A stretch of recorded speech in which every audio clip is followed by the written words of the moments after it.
Best health packages up to 80% discount. Tirumala Diagnostics.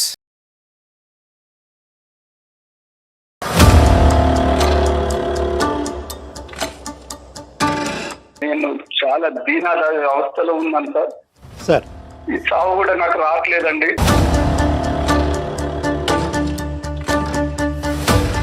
ఈమె job పోయినప్పుడల్లా night నాకు వాళ్ళు అక్కడ ఏం చేస్తున్నారో అని నాకు నిద్ర లేకుండా నా మైండ్ కొంచెం చావాలనిపిస్తుంది డాక్టర్ గారు.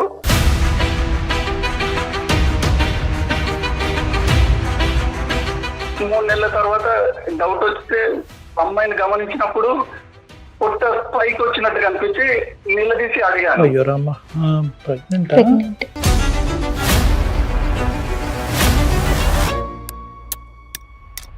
నేను గట్టిగా అడిగినప్పుడు జీతం తీసుకొచ్చి నా చేతిలో పెట్టి బోర్లు ఏడిచేది, కానీ ఏ విషయం నాకు చెప్పేది కాదు.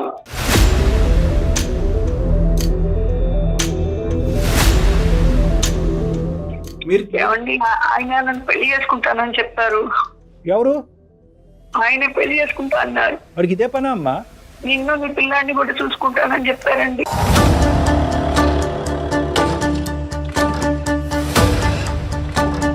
ఈరోజు ఆ సేవా కార్యక్రమాలు చేసినందుకు మీకు నోబెల్ ప్రైజ్ ఇవ్వాలా, లేదంటే ఈ దరిద్రం చూపెట్టినందుకు మిమ్మల్ని శిక్షించాలా?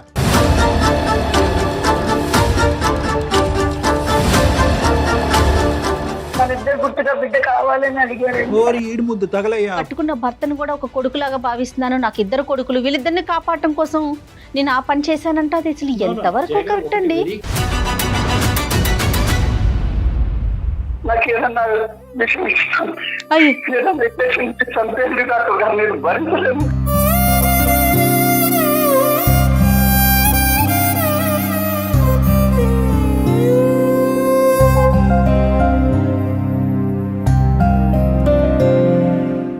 రెండు తెలుగు రాష్ట్రాలలో మొట్టమొదటి factory outlet jewellery shop Mukunda jewelleries. Mukunda jewellery సమర్పించు అందమైన జీవితం కార్యక్రమానికి స్వాగతం. నమస్తే కళ్యాణ్ చక్రవర్తి. నమస్తే జయ గారు. నాగేశ్వరరావు గారండి, ఒక ఆయన మనకి మెయిల్ చేశారండి. వైఫ్ అండ్ హస్బెండ్ మధ్య ఇష్యూ. ఆయన మెయిల్లో ఆయన పెట్టిన పదాలు కానీ ఆయన అంటే ఆయన పడుతున్న బాధ కానీ వింటే కళ్ళల్లో నీళ్ళు వచ్చాయండి. ఎలా పెట్టుకున్నాడంటే ఇలా ఫైనల్ గా, నాకు చచ్చిపోవాలని ఉంది, ఏదైనా అవకాశం ఇప్పించండి, నన్ను ఎవరైనా చంపేసేయండి, అది త్రూ అంటే అంత బాధ వెళ్ళగక్కున్నాడండి వైఫ్ అండ్ హస్బెండ్ మధ్య ఉన్న ఒక ఇష్యూతో. సో ఇమీడియట్ గా మీతో మాట్లాడాలనిపించింది. మరి ఒకసారి కాల్ చేసేద్దాం. తప్పకుండా జయ గారు. చంపేయండి, నన్ను చంపేయండి అనేటటువంటి వ్యక్తి తన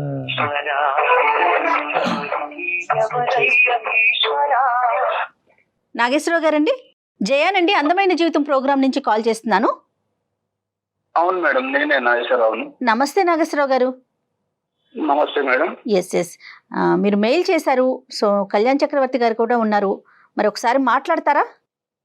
మేడం మాట్లాడతాను మేడం. ఓకే అండి. నాగేశ్వర గారు. నమస్కారం డాక్టర్ గారు. నమస్తే నాగేశ్వర గారు, చెప్పండి సార్, ఏంటి సమస్య? మీ వయసు ఎంత? మీరు ఎక్కడుంటారు? డాక్టర్ గారు, నాది నిజామాబాద్ దగ్గర ఒక పల్లెటూరు అండి. నేను చాలా దీనాల అవస్థలో ఉన్నాను సార్. బెడ్ మీద కదలేని స్థితిలో ఉన్నాను, చావు బతుకులలో ఉన్నాను. ఈ చావు కూడా నాకు రావట్లేదండి.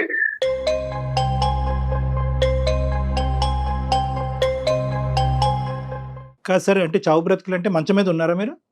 అవునండి, ఒక షుగర్ ఫ్యాక్టరీలో పనిచేసేవాడిని సార్ గత కాలం. ఓకే. అది హై టెన్షన్ వైర్లు ఎలక్ట్రికల్ తగిలి 3వ అంతస్తు నుంచి కింద పడి ఫైనల్ కార్డ్ దెబ్బతిని చావు బతుకుల్లో ఉండి దురదృష్టవశాత్తు బతికానండి.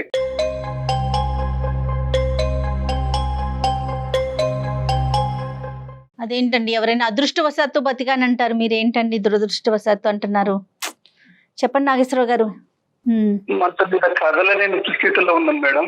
అయ్యయ్యో. దేనికి కదలలేని స్థితిలో ఉన్నాను. ఓ, మీ పనులు మీరు చేసుకోగలుగుతున్నారా? వాటి కూడా ఇంకొకరి మీద డిపెండ్ అవుతున్నారా? నా భార్య అన్ని నాకు చేసి పెడుతుంది మేడం. ఎన్ని సంవత్సరాలు అవుతుంది మీకు యాక్సిడెంట్ అయ్యి? యాక్సిడెంట్ అయ్యి 8 నెలలు అవుతుందండి. 8 నెలలు అవుతుంది. మ్యారేజ్ అయ్యి వివాహం జరగండి, పెళ్ళయి 6 సంవత్సరాలండి. ఓకే. పిల్లలు పిల్లలండి? పిల్లలు 3 ఏళ్ల బాబు ఉన్నాడండి. ఓ ఓకే, తను ఏం చేస్తుంటుంది మీ వైఫ్? ఈ ఒక 8 నెలలు మాకు చాలా ఆర్థిక పరిస్థితి బాగలేక జాబ్ కు పంపించానండి. జాబ్ వెతకంగా ఒక టెలికాలర్ గా జాబ్ నైట్ షిఫ్ట్ లో జాబ్ వచ్చిందండి. Very good. ఓకే, కొద్దిగా సో మీకేమి ఇప్పుడు ఆర్థిక పరమైన భారాలు ఏం లేవుగా ప్రస్తుతం? ఆర్థిక భారాల కంటే మానసిక బాధాలే చాలా ఎక్కువగా ఉన్నాయండి. అయ్యో. ఇంకా ట్రీట్మెంట్లు ఏదైనా ఉన్నారంటే, అంటే మెడిసిన్ ఏదైనా వాడాల్సిన పరిస్థితి ఉందా ప్రెసెంట్? చచ్చే వరకు మెడిసిన్ వాడాల్సిందండి.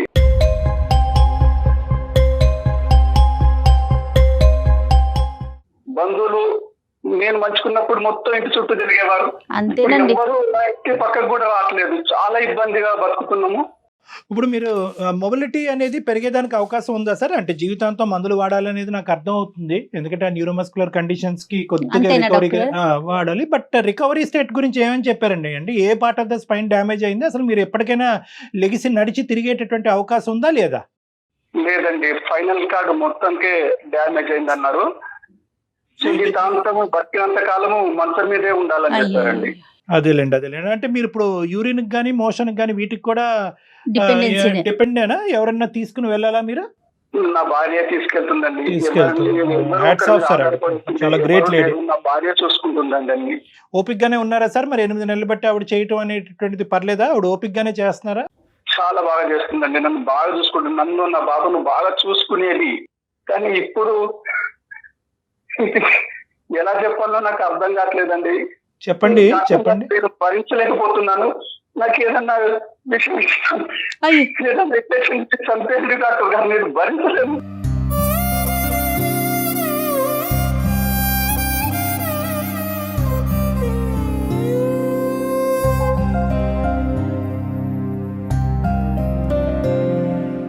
నో నాగేశ్వరరావు గారు, అలా కాదు. మనం ఇక్కడ మీరు చేసింది సమస్యకు పరిష్కారం గురించే గానీ విషయాలు ఇచ్చి చంపేదాని గురించి కాదు. దయచేసి ఆ మాట మీరు అనకూడదు. మేము డబ్బులన్నీ చేతులు అయిపోయినాక 3 నెలలు చాలా ఇబ్బంది పడ్డామండి. ఈ 3 నెలలు ఇబ్బంది పడ్డ తర్వాత ఒక 5 నెలల క్రితము జాబ్ వచ్చి. ఏం జాబ్ అది? దాని వివరాలు ఏంటి? ఆ జాబ్ ఎక్కడ? సాఫ్ట్వేర్ అంట, టెలికాలర్ గా నైట్ షిఫ్ట్ అండి. మరి ఆవిడకి నైట్ షిఫ్ట్ అయితే మరి మీకు ఇబ్బంది ఉండదా? రాత్రి ఎవరన్నా పెట్టి వెళ్తారా? మరి ఎలా బాబు ఎట్లా? బాబు చాలా బాధపడుకుంటూ నాకు అన్ని అరేంజ్ చేసి బాబును అటు ఇటు పోతాడని చెప్పేసి కాలుకు తాడుకు కట్టి నా మంచాన్ని కట్టేదండి.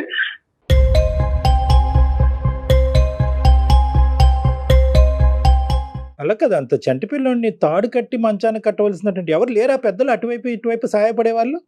ఎవరు లేరండి. అదే కదా ఈ పరిస్థితి వచ్చిన కానీ ఎవరు మా దగ్గర కూడా రావట్లేదు.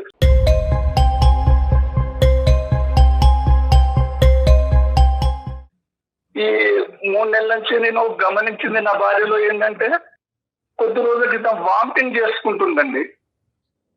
వామిటింగ్ చేస్తుంటే నా భార్యను పిలిచి అడిగానండి, ఏంటి ఇట్లా వామిటింగ్ చేసుకుంటున్నామని. ఫుడ్ పాయిజన్ అయిందండి అని దాచేసేది. 3 నెలల తర్వాత డౌట్ వస్తే అమ్మాయిని గమనించినప్పుడు పొట్ట పైకి వచ్చినట్టు కనిపించి నిలదీసి అడిగాను.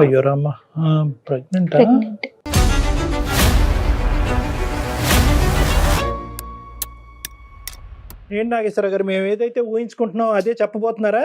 అదే డాక్టర్ గారు, నేను గట్టిగా అడిగినప్పుడు జీతం తీసుకొచ్చి నా చేతిలో పెట్టి బోర్లు ఏడిచేది, కానీ ఏ విషయం నాకు చెప్పేది కాదు.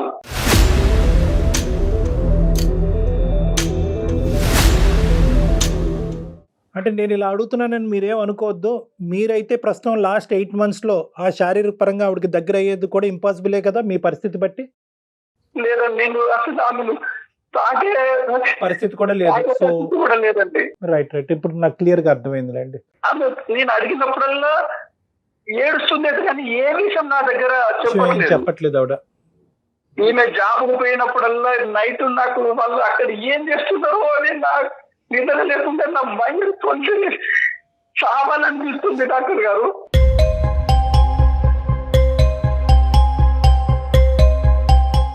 మనకి మెయిల్ చేయడానికి రీజన్ ఏంటండి? నాకు చెప్పట్లేదు కదా, కనీసం మీకైనా ఈ విషయం చెప్తుందో అని చెప్పేసి మీకు మెయిల్ చేశాను. ఏ కారణం చెప్పినా కూడా ఈ రోజు నాగేశ్వరరావు గారు తట్టుకోవటానికి రెడీగానే ఉన్నారా? ఎందుకంటే ఇక్కడ ఆబ్వియస్లీ మీ వల్ల కానటువంటి ప్రెగ్నెన్సీ ఆవిడకి వచ్చింది. మరి నిజంగా వాస్తవానికి ఏంటంటే ఇక్కడ ఏది చెప్పినా కూడా ఎవరి వల్ల వచ్చింది అనేటటువంటి ఫ్యాక్ట్ ఒకటి చెప్తుంది, ఎందువల్ల వచ్చింది అన్నది చెప్తుంది, ఉంచుకుంటుందా ఊడుతుందా అనేటటువంటి అంశం గురించి చెప్తుంది. ఈ 3 అంశాలే చెప్తుంది. నాగేశ్వరరావు గారు ఎటువంటి సమాధానానికి మెంటల్గా ప్రిపేర్ అయి ఉన్నారు? డాక్టర్ గారు, ఇద్దరు ఒకే ఇంట్లో ఉండి ఇలాంటి భరించలేను డాక్టర్ గారు. నేను కావాల్సి ఉంటే నన్ను ఏదో అనాథాశ్రమంలో పంపించి తన సుఖం తను చూసుకున్నా పర్లేదు.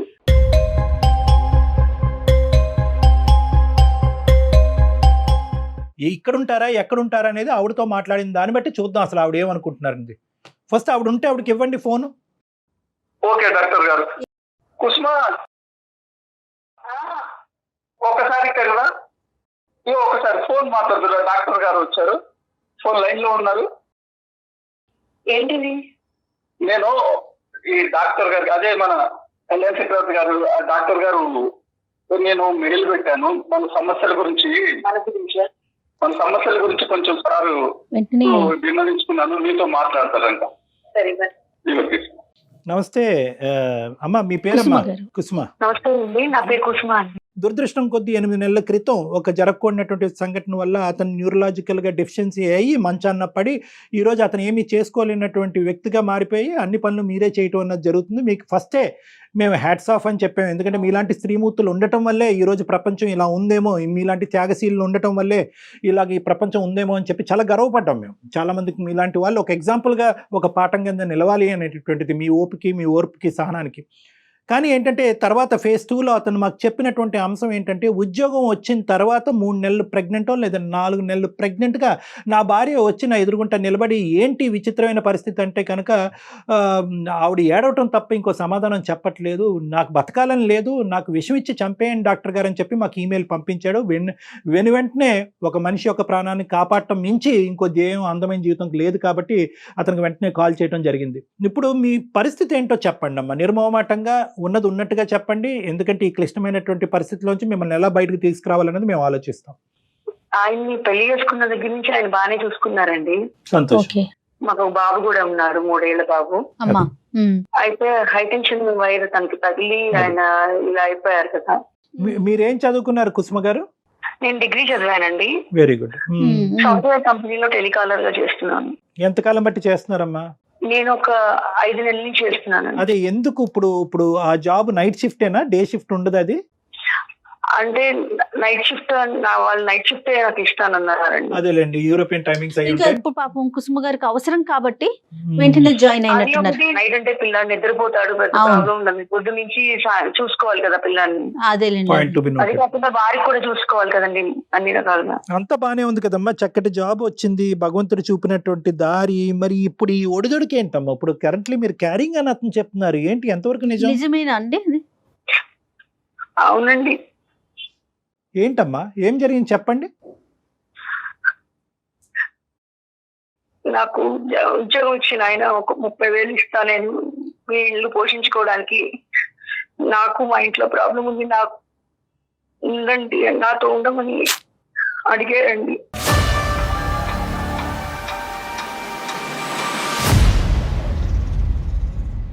అంటే మీరు అతనికి అలా ఉండటానికి గురించి ఆ 30,000 లేదంటే ఉద్యోగం చేస్తున్నందుకు 30,000?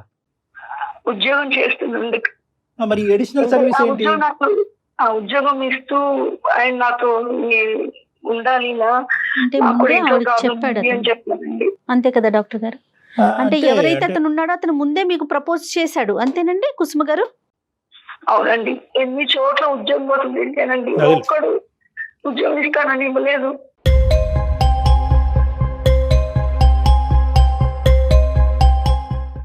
కానీ నా ఫ్యామిలీ నాకు ఇంపార్టెంట్. ఆయన కూడా నా బిడ్డ లాంటి వాడి కదండి. మనసులో ఉన్న అతనికి మందు కావాలి, తిండి కావాలి.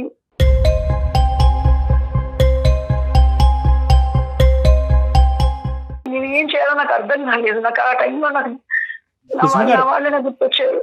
అదేలే తల్లి, అవసరం మీ చేత తప్పు చేయించింది అని అంటారు, కానీ తప్పు చేయటం అనేది ఒక తప్పు లేదండి. నేను తప్పు కప్పించుకోవట్లేదు, చేశాను. ఎవరు ఏమండి అన్నం పెట్టాలి పిల్లి వాళ్ళని పొద్దున్న లేస్తే నేను వాళ్ళకి నీడ్ అన్ని చూసుకోవాలి కదా. ఎక్కడి నుంచి తీసుకురమ్మంటారు?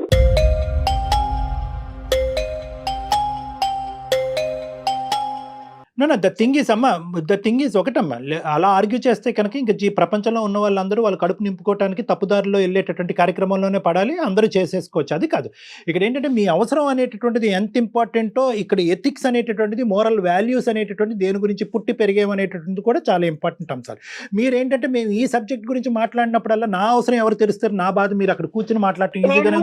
అది కాదు, చిన్న పిల్లాడిని మంచానికి కట్టి వెళ్తున్నానంటే నా బాధ ఎంత చంపుకుని వెళ్తున్నాను అండి. అది అసలు అందులో మాటల్లో చెప్పలేనంత బాధ మీరు పడుతున్నారు. కానీ మంచానికి కట్టి ఏ ఆడది వెళ్తుందండి రాత్రిపూట? ఆ పిల్లాడు నిద్రలో లేచి ఏమి అవుతాడు, వాడికి ఆకలేస్తుంది, ఇవన్నీ నేను ఆలోచిస్తూనే ఉన్నాను. కానీ నాకు నా పిల్లాడు ఇంపార్టెంట్, నా భర్త ఇంపార్టెంట్ నాకు.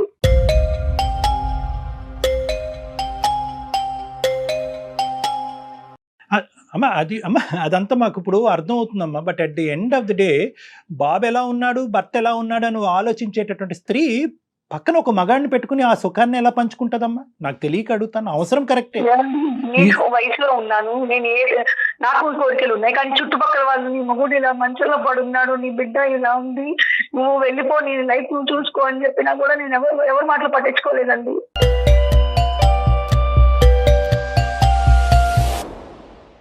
అలా వెళ్ళిపోవాల్సింది, ఇరుగు పరుగు చెప్పినటువంటిది. ఈ అడ్డదిడ్డమైనటువంటి దారిలో వచ్చి ఈరోజు అతనికి ఉన్నటువంటి ఈ శారీరక పరమైనటువంటి మంచం పట్టినటువంటి సమస్య అతనికి చిన్న గోరంత కనిపిస్తుంది. ఈరోజు మీరు మనసు విరగ్గొట్టారు చూడండి, అది కొండంత కనిపిస్తుంది అతనికి. మీరు ఇప్పటి వరకు అతనికి ఏ సహాయం చేయకపోయినా పర్లేదు, ఇది చాలా అతని జీవితానికి. చనిపోయాడు డాక్టర్ గారు, చూసుకుంటే ఎలా బతికేది డాక్టర్ గారు?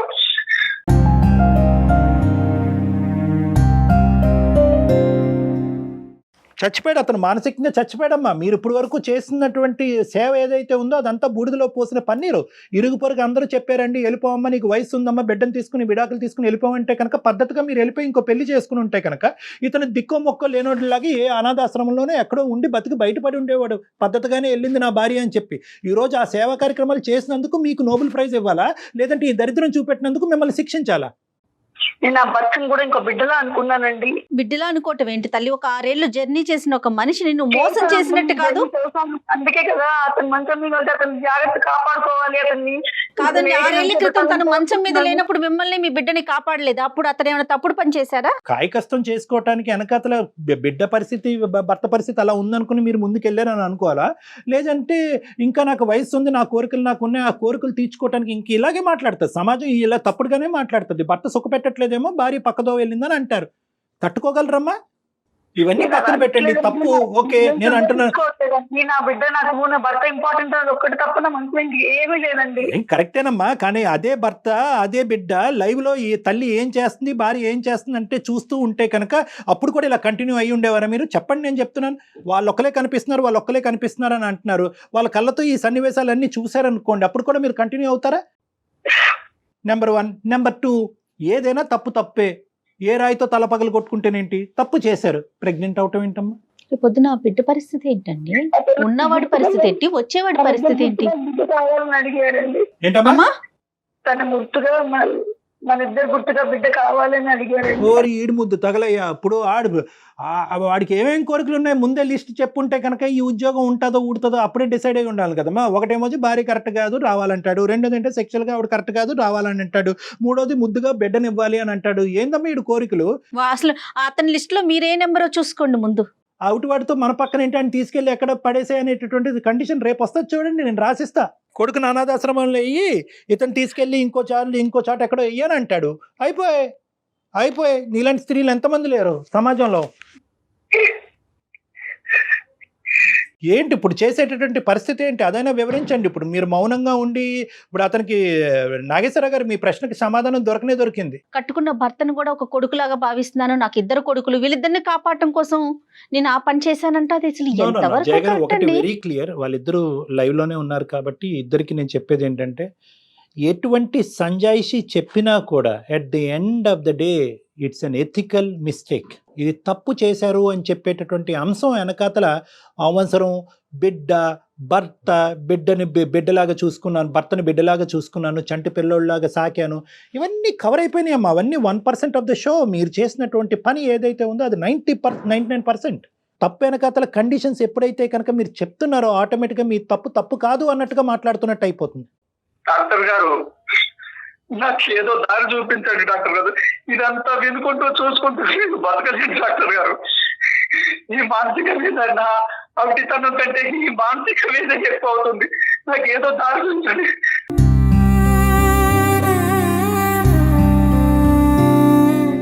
ఒక్క నిమిషం ఓర్పుగా ఉండండి. ఒక్క నిమిషం నాగేశ్వరరావు గారు. అమ్మ, ఆలోచిస్తున్నారా కుసుమ గారు? ఇప్పుడు డాక్టర్ గారు చాలా వ్యాలిడ్ పాయింట్ చెప్పారండి. ఒక్కసారి ఆలోచిస్తున్నారా కనీసం? మీరు చేస్తుంది తప్పు అని అసలు ఒక ఆలోచన అంటూ వస్తుందా మీకు? మీరు సమర్థించుకుంటున్నారు ఇంకా కూడాను? నేను తప్పు చేశాను, ఒప్పుకుంటున్నా. నేను తప్పు చేశాను, కానీ నేను చెప్పినది నిజమే చెప్తున్నాను. నా ఫ్యామిలీ కోసం నేను ఏం తప్పు చేసినా ఫ్యామిలీ కోసం ఆ టైంలో నాకు ఆ సిచ్యువేషన్ లో నేను ఏం చేయాలో అర్థం కాలేదు. ఓకే నా అవసరం అలాంటిది కాబట్టి నేను ఇలా దిగజారిపోయాను అనేటువంటి మాట అనుకోకండి. మీరు ఎప్పుడు కూడా నేను ఒకటే పాయింట్ చెప్తున్నాను. మీరు చేసిన ఎంతో మంది దగ్గరికి వెళ్ళానండి, ఒక్కరు సాయం చేయలేదు మాకు.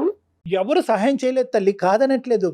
ఈ రోజు మీ హస్బెండ్కి ఏం చెప్దాం అనుకున్నారు? ఈ కార్యక్రమం మొదలుపెట్టి ఆ మహానుభావుడితో ఈ పనికిరాని ప్రయాణం స్టార్ట్ అయిన తర్వాత ఆడు ఓన్లీ ఫిజికల్ కాదు, బిడ్డ కావాలని కూడా కండిషన్ పెట్టాడు మహానుభావుడు. చాలా పెద్ద ఎజెండా మీద ఉన్నాడు. ఎంతమందిని కడుపు చేశాడో మరి నాకు తెలియదు. కానీ ఇప్పుడు నీ భర్తకి ఏమని చెప్దాం అనుకున్నావు? ఏమని చెప్పినా కూడా మంచాన్ని మీద పడిన నీ గురించి నేను చేస్తున్నాను, బిడ్డ గురించి నేను చేస్తున్నాను అనే ఒక కథ ఇప్పుడు ఏదైతే మీరు మాకు వినిపిస్తున్నారో, సారీ కథ అంటే కనుక మళ్ళీ మీకు కోపం వస్తుంది. ఇటువంటిది చెప్తే కనుక అతను చల్లబడిపోతాడు అనుకుంటావా? 6 సంవత్సరాల పాటు ప్రయాణం చేసినటువంటి నీ భర్త యొక్క వ్యక్తిత్వం మీకు తెలియదు? ఆయనకి చెప్పలేకపోయాను, చెప్పుకోలేకపోయాను కాబట్టి నేను మౌనంగా ఉండిపోయానండి. లేదు, మౌనం అంగీకారం. బేసికలీ ఇప్పుడు 3 నెలలు మీరు చెప్పలేకపోయారు, ఇంకొక 6 నెలలు పోయాకైనా చెప్పాలిగా. ఈ రోజు ఆ పెద్ద ఆయన అలా విలపించుకుంటూ మమ్మల్ని అడుగుతున్నాడు. అతను మంచం మీద పడి అతను వెన్నుపోసి ఇరిగిపోయి ఈ కర్మను ఎక్కడ కూడా ఊహించుకుని ఉండడు. లేదంటే కనుక ఎప్పుడైతే వెన్నుపోసి ఎరిగిందో ఇది ముందుగానే తెలిస్తే కనుక ఆ రోజే విషయం మింగి చచ్చిపోయి ఉండేవాడు అతను. చెప్తున్నాను నిజంగా. ఎందుకురా దేవుడా బతికించేవని అంటున్నాడు అతను. ఇప్పుడు ఈ సమస్యకి పరిష్కారం డాక్టర్ కళ్యాణ్ చక్రవర్తి చెప్పాలా, కుసుమ చెప్పాలా? మీరు ఏమండి, ఆయన నన్ను పెళ్లి చేసుకుంటానని చెప్పారు. ఎవరు? ఆయన పెళ్లి చేసుకుంటా అన్నారు. వాడికి ఇదే పనా అమ్మా? నిన్ను నీ పిల్లాన్ని కూడా చూసుకుంటానని చెప్పారండి. ఓకే, ఇది కూడా. సో మొత్తం అన్ని కండిషన్లు మాట్లాడుకుందాం. ఒకటి ఏంటంటే భార్యతో గొడవ కాబట్టి నువ్వు ఉండాలి. రెండోది ఏంటంటే ఆవిడ ఫిజికల్గా ప్రాబ్లం కాబట్టి నువ్వు సెక్షువల్గా నన్ను సుఖపెట్టాలి, బిడ్డను కావాలి, ఫైనల్గా పిల్లోడిని కూడా కనాలి. ఇంక ఇది రాలేదేంటి? మీ ఆయన మెడపట్టుకుని బయటకు గెంటాలి అనేది రాయలేదేంటమ్మా? ఇవన్నీ నేను బతకాలి డాక్టర్ గారు. ఇంకా నేను బతికి ఏం చేయాలండి డాక్టర్ గారు?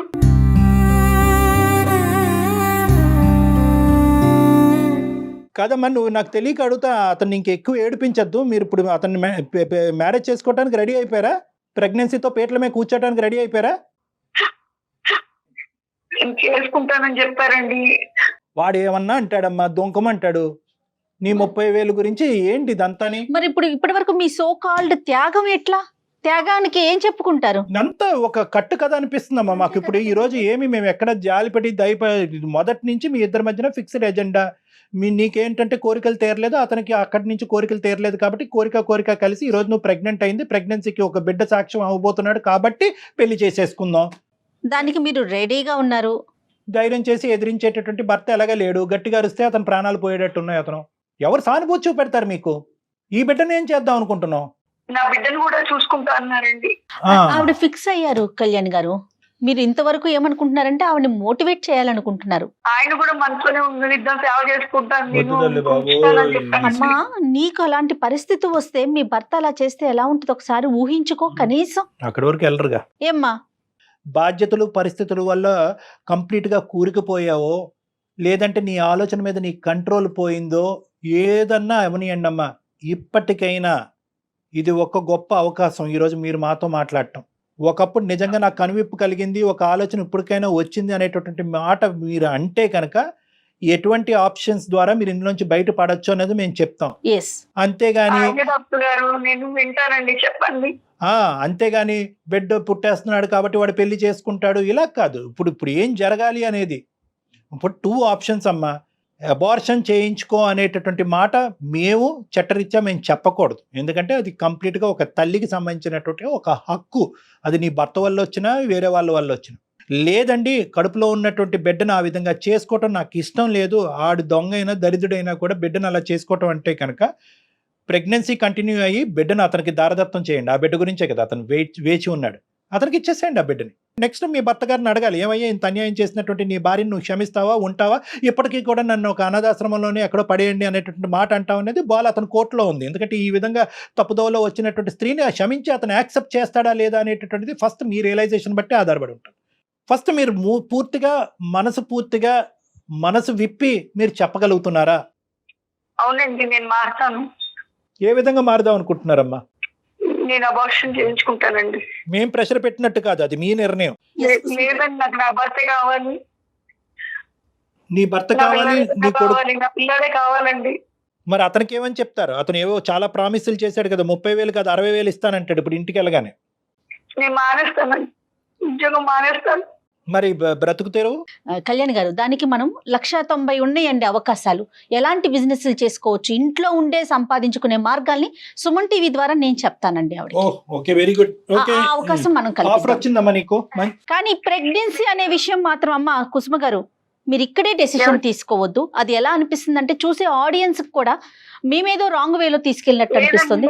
మీరు నిదానంగా ఆలోచించుకోండి, దాని గురించి మళ్ళీ మాట్లాడదాం. ఈ ఎపిసోడ్ అయిపోయిన తర్వాత మళ్ళీ ఒకసారి డాక్టర్ గారు మీరు నేను ఒకసారి ఫోన్లో మాట్లాడి ఏం చెయ్యొచ్చు, ఎలా చేయొచ్చు అనేది మాట్లాడొచ్చు. ఏమంటారు కళ్యాణ్ గారు? అంతేనా? నీ ఉద్యోగ అవకాశం, నీ బ్రతుకు తెరువు గురించి ఆవిడ చూసుకుంటా అన్నారు. ఇక్కడ మన దగ్గరే ఉండేటటువంటి ఆపర్చునిటీస్ ఏ విధంగా ఉన్నాయన్నది ఆవిడ మీకు వివరంగా చెప్తా అన్నారు. ఫస్ట్ అన్నిటికంటే ముఖ్యం ఏంటంటే నువ్వు బలంగా నీ తప్పును అంగీకరించి నీ నిర్ణయాన్ని నువ్వు మాకు చెప్పి తద్వారా నాగేశ్వరరావు గారు మిమ్మల్ని ఈ పద్ధతిలో యాక్సెప్ట్ చేయగలరా లేదా అన్నది మాట్లాడాలి. నాగేశ్వరరావు గారు. మేడం చాలా సంతోషం మేడం. డాక్టర్ గారు, సుమన్ టీవీ మీరు మా కుటుంబాన్ని నిలబెట్టారు డాక్టర్ గారు. నాకు ఇది సమ్మతమైన డాక్టర్ గారు. ఓకే అండి, ఇంకా ఈ సబ్జెక్ట్ గురించి మీరిద్దరు ఏం మాట్లాడుకోవద్దు. ఎందుకంటే కనుక ఈ డిస్కషన్ ఇంకా మీ ఇద్దరి మధ్యన ఎటువంటి గ్యాప్ పెంచకూడదు. మీ ఇద్దరిని కలిపి హ్యాపీగా ముందుకు ప్రయాణం చేయాలి అనేటటువంటి విధంగానే మా యొక్క హెల్ప్ ఉండాలి. కానీ ఒక అనుమానాస్పదమైనటువంటి ధోరణితో రేపొద్దున కుసుమ ప్రతిసారి బయటకు వెళ్తుంది, ఎక్కడికి వెళ్తుంది అనేటువంటి అనుమానంతో నాగేశ్వరరావు గారు ఉంటాం. ఇటువంటి డిస్కషన్స్ అనేటువంటిది రానున్న రోజుల్లో ఉండకూడదు. ఇక్కడి వరకే కాదు, ఇంకా ఏంటంటే ఫాలోఅప్లో కూడా ఏంటంటే మేము కుసుమ గారితో టచ్లో ఉంటాం. కుసుమ గారు డైరెక్ట్గా వచ్చి మాతో మాట్లాడతారు. ఆవిడకి కావాల్సినటువంటి ఉద్యోగ అవకాశాలు మేము చూస్తాం. దాంతోపాటు ఏంటంటే ఎవరైతే ఈ వెనకతల నుంచి నడిపిస్తున్నటువంటి కిరాతకుడు ఎవరైతే ఉన్నారో అతను కూడా బుద్ధి చెప్పేటటువంటి ప్రయత్నం మేము చేస్తాం. రైటా కుసుమ గారు? మీకు ఓకే కదా? అలాగేనండి. రైట్, ఇదే స్ట్రాంగ్ గా ఉండండి అమ్మా. నమస్తే అమ్మా. రైట్, నాగేశ్వరరావు గారు ధైర్యంగా ఉండండి. సంతోషం. నమస్తే. నమస్తే. అంటే ఎలా ఉందంటే చూసారా మేడం, తప్పు చేసాక దాన్ని సమర్థించుకునేటటువంటి ప్రయత్నానికి మనం వాడేటటువంటి కారణాలు ఎంత గొప్ప కారణాలన్నా అవనియండి, at the end of the day తప్పు విల్ ఫిల్టర్ అవుట్. అంతే కదండి, అంతే కదా.